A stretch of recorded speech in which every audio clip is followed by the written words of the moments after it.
তুই সঞ্জয়দাকে চড় মারলি? বেশ করেছি, চড় মেরেছি। ওর মতো একটা নোংরা জঘন্য ছেলেকে শুধু চড় নয়, ঘাড় ধাক্কা দিয়ে পুলিশের কাছে তুলে দেওয়া উচিত। আর শোন করি, তুই না একদম মাঝখানে করে কথা বলতে আসবি না। আর যা হবে আমার আর সঞ্জয়ের মাঝখানে হবে। সঞ্জয়, তোমার এত বড় সাহস কি করে হলো যে তুমি সিংহরায় বাড়ির ভেতরে চলে এলে? বেরিয়ে যাও, বেরিয়ে যাও বলছি, এক্ষুনি বেরিয়ে যাও এখান থেকে। এসব কি হচ্ছে নাকি এখানে? উনি কে দ্যুতি? সঞ্জয়দা, সঞ্জয়দা, তুমি কি বলতে এসেছিলে বলো তো? কোন মিথ্যার কথা বলছিলে তুমি? আমি এখানে না, আমি একটু আলাদা করে তোমার সঙ্গে কথা বলতে চাই। চড় কেউ শিক্ষা হলো না। কি অদ্ভুত ছেলে রে বাবা, আবার আড়ালে নাকি কথা বলতে চাইছে। তাহলে কি আমার মিথ্যে প্রেগন্যান্সির রিপোর্টটা নিয়ে কথা বলতে এসেছে সঞ্জয়? না, কিছুতেই না। এই সত্যিটা সবার সামনে কোনোভাবে আনতে দেওয়া যাবে না। বেশ, তুমি এসো আমার সঙ্গে। দাঁড়ান। যা কথা হবে সবার সামনে। উনি কে? কি কথা বলবেন উনি? ঋদ্ধিমান বাবু, আমি নিজেই সেটা জানি না। সঞ্জয়দা বেশ কিছুদিন ধরে আমার সাথে কথা বলতে চাইছেন, আমায় কিছু জানাতে চাইছেন, আমি সেটাই। তো কিছু বলার নেই, যা বলার সবটা আমি বলবো আজ। এ কি রে, তোরা এখানে? কি ব্যাপারটা কি বলতো? তোদেরকে গোটা বাড়ি সবাই মিলে আমরা খুঁজছি, তোরা এখানে কি করছিস? আরে ওই ভদ্রলোক কে? সব প্রশ্নের উত্তর দ্যুতি দেবেন। বলুন দ্যুতি, কে উনি আর কি বলার জন্য উনি এত ডেসপারেটলি এখানে এসেছেন? ও সঞ্জয়, ওর সাথে আমার বিয়ে ফিক্সড হয়েছিল।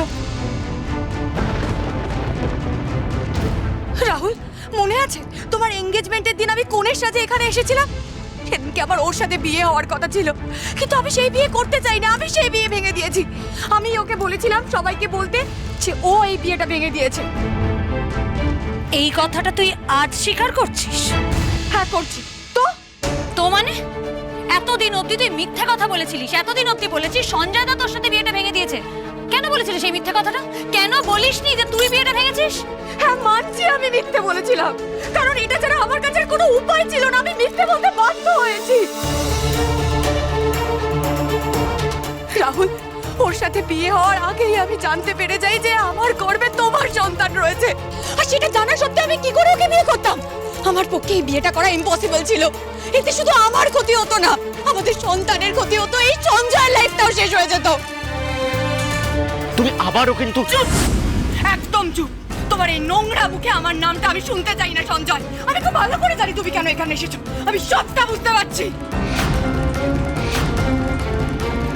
এই ছেলেটার জন্য আমাকে অনেক সাফার করতে হয়েছে। ও সেদিন থেকে আমাকে হ্যারাস করছে। শুধু তাই নয়, আমার নামে সবার কাছে কুৎসা করে যাচ্ছে, ভুলভাল মিথ্যে কথা বলছে। ও শুধু আমার ক্ষতি করতে চায় না, ও আমাদের বেবিরও ক্ষতি করতে চায়। বিশ্বাস করো রাহুল, ও সবটা করছে ইচ্ছে করে।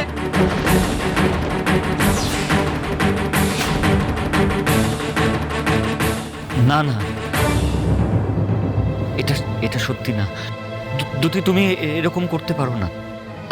আমি তো তোমার ক্ষতি করেছো, তুমি আমার অনেক ক্ষতি করেছো। আমি বুঝতে পেরেছি তুমি কেন এখানে এসেছো। পয়সা চাই তো তোমার? বলো, বলো কত টাকা চাই। বলো কত টাকা দিলে তোমার এই নোংরামোর নাটকগুলো বন্ধ হবে। বলো কত টাকা চাই, বলো, আমি সেই টাকা তোমায় দিয়ে দেবো। তুমি চলে যাবে তারপর এখান থেকে। বলো কত টাকা চাই। দ্যুতি, তুমি চুপ, একদম আমার নাম তোমার এই নোংরা মুখে আনবে না। তোমার মতো মানুষের মুখে আমার এই নামটা শুনতে চাই না আমি। তুই সঞ্জয়দার নামে এই কথাগুলো কি করে বলছিস দিদি? আমি তো ভাবতে পারছি না সঞ্জয়দা এই কাজটা করেছে। আমরা প্রত্যেকে জানি সঞ্জয়দা কতটা সৎ। ছোট থেকে দেখছি লোকটাকে। পাড়ার কারোর বিপদে আপদে সবার আগে যে মানুষটা ঝাঁপিয়ে পড়ে সে সেই লোকটা এই এতটা নিচে নেমে যাবে? আমি বিশ্বাস করতে পারছি না। তুই তো বিয়ের আসর ছেলে পালিয়ে গিয়েছিলিস, পাড়ার সবাই তোর নামে চিচি করেছে। তখন সঞ্জয়দা কিন্তু নিজের কথা ভাবেনি, কারোর কথা ভাবেনি, শুধুমাত্র তোর কথা ভেবেছে, তোর সম্মানের কথা ভেবেছে। তোকে স্ত্রীর মর্যাদা দিতে চেয়েছে। তোকে এই লোকটা বিয়ে করতে চেয়েছিল দিদি, আর সেই লোকটা সততা নিয়ে তুই এখন প্রশ্ন তুলছিস কেন? আপনি ওনার কথার জন্য আপনার নিজের দিদির কথাকে অবিশ্বাস করছেন। এটি তো আমার কাছে সব থেকে অদ্ভুত লাগে। অদ্ভুত লাগার কিচ্ছু নেই ঋদ্ধিমান বাবু। অদ্ভুত লাগার কিচ্ছু নেই। আমি সঞ্জয় দাকে আজ পর্যন্ত যতটুকু চিনেছি তাতে আমি ভাবতে পারছি না যে ও এরকম কিছু করতে পারে। বাহ করি, অসাধারণ। তোর এই ঠান্ডা মাথায় করা প্ল্যানগুলো দেখলে না আমি সত্যি অবাক হয়ে যাই। তুই আমাকে এতটা নিচে নামাতে পারলি। তোর নিচের দিদিকে তুই মিথ্যাবাদী প্রমাণ করার জন্য আজকে এই বাইরের লোকটার সাপোর্ট নিলি। চেক করি চেক। আমি সবটা বুঝতে পারছি, আজ তোর কাছে তো নিজের দিদির চেয়ে বাইরের লোকটা আপন হয়ে গেল। প্রশ্নটা আপন পরের নয়, প্রশ্নটা সত্যি আর মিথ্যের। আমি তোকেও খুব ভালো করে চিনি আর আমি সঞ্জয় দাকেও চিনি, তাই আমি খুব ভালো করে বুঝতে পারছি সঞ্জয় দা অকারণে কোনো মিথ্যা কথা। দেখেছো রাহুল, দেখেছো করি কিভাবে আমার সাথে শত্রুতা করে। এই ছেলেটা বহু বছর ধরে আমার পেছনে ঘুরঘুর করতো, আমাকে বিয়ে করতে চাইতো। শুধু তাই নয়, আর যখন আমি ওকে বিয়ে করিনি তাই ও এই বাড়িতে এসেছে সবার সামনে ঝামেলা করতে, আমাকে অপমান করতে, ছোট প্রমাণ করতে আর মিথ্যেবাদী প্রমাণ করার জন্য। ও আমাদের ক্ষতি করতে চায়, শুধু আমাদের নয়, আমাদের সন্তানের ক্ষতি করতে চায়, আমার সন্তানের ক্ষতি করতে চায় ও।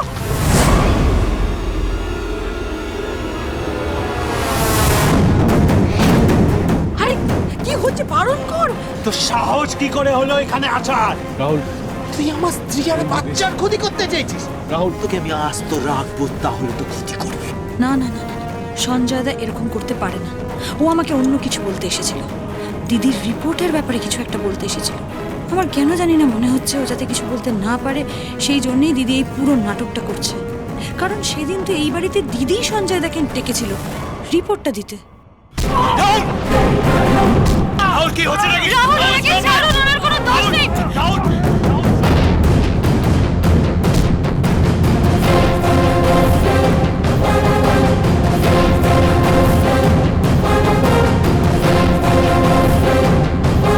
কি করছেন আপনি? আপনি দেখুন আগে। কেন ওদিকে যাচ্ছেন আপনি?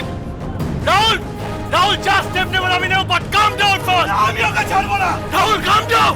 আমি ছাড়বো না ওকে, ব্ল্যাকমেলার একটা। Rahul stop it.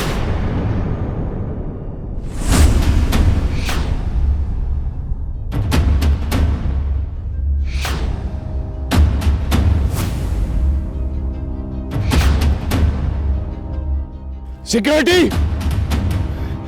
সিকিউরিটি, ওনাকে ভেতরে কে ঢুকতে দিল? কে অ্যালাউ করেছে ওনাকে ভেতরে? বাড়িতে একটা ফাংশন চলছে, তারপরে আপনারা বাড়ির একটা লোককে ঢুকতে দিয়েছেন। আলটামি ওয়াই? স্যার, আমি তো ওনাকে বের করেই দিচ্ছিলাম, কিন্তু খড়ি ম্যাডাম তো এসে বললো যে ওনাকে চেনেন, ওনার সাথে কিছু কথা বলবেন। আপনি ওনাকে এক্ষুনি এই বাড়ি থেকে বের করে দিন। না, আগে আমি সঞ্জয় দার সাথে কথা বলবো, তারপর। সঞ্জয় দাকে এইভাবে এই বাড়ি থেকে বের করে দেওয়া যাবে না। হ্যাঁ যাবে। উনি এক্ষুনি এই বাড়ি থেকে চলে যাবেন। আর বাড়িতে একটা বিয়ে চলছে, আপনি ভেতরে চলুন। না, যাব না। সঞ্জয় দা আমার কাছে অপরিচিত কেউ বা বাইরের কেউ নয় ঋদ্ধিমান বাবু। ওকে আমি ছোট থেকে চিনি। ছোট থেকে চেনেন তো কি হয়েছে?